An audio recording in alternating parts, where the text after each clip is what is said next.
Why does Harper have a penchant for big government liberalism? Last week, Harper introduced the newly reconstituted cabinet, and pundits everywhere were discussing his electoral strategy.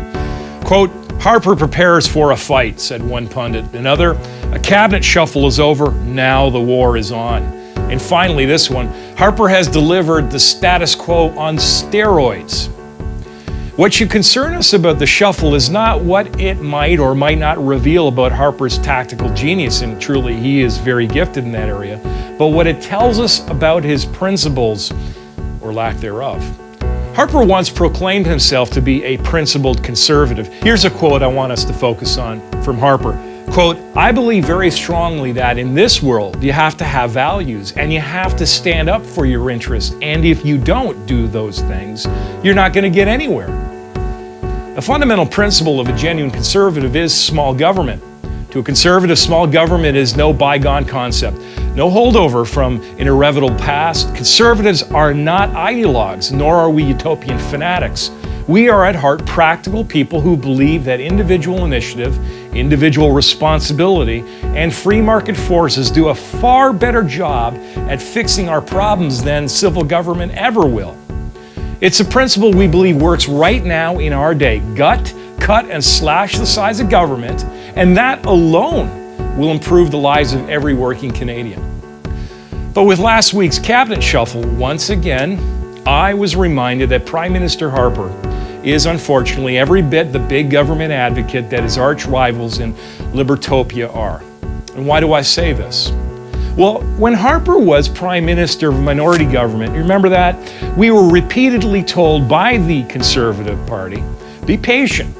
Once he's Prime Minister of a majority government, his conservatism will shine on through. Well, here we are, well into his majority reign, and Harper's distinguished himself yet again, and this time in a tie for creating the largest cabinet in Canadian history. And the shameful truth is that he tied with another so-called conservative, not a big-time liberal like Pierre Elliott Trudeau. His arch rivals in the race to have created the most bloated government isn't the Liberals, it's Brian Mulroney, who also have a habit of putting politics before principles. Take a look at this online table published by the Parliament of Canada.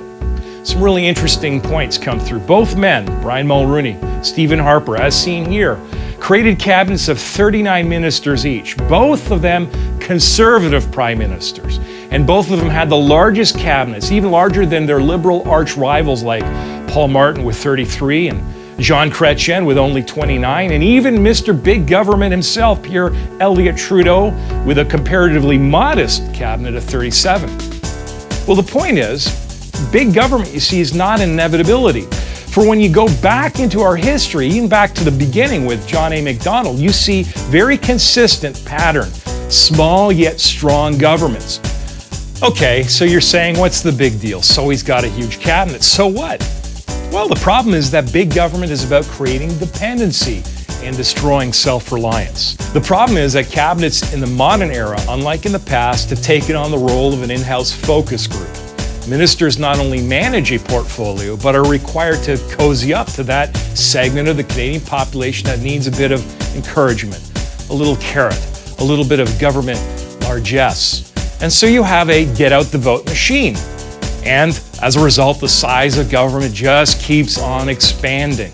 That is what big government liberalism is all about. Use the power of government to create a dependent class of Canadians that will vote for you because of what you've given them, what they've come to expect in the way of subsidies, grants, loans, pensions, insurance coverage, supplements, sponsorships, not because you've inspired them and freed them up to be hardworking, independent citizens.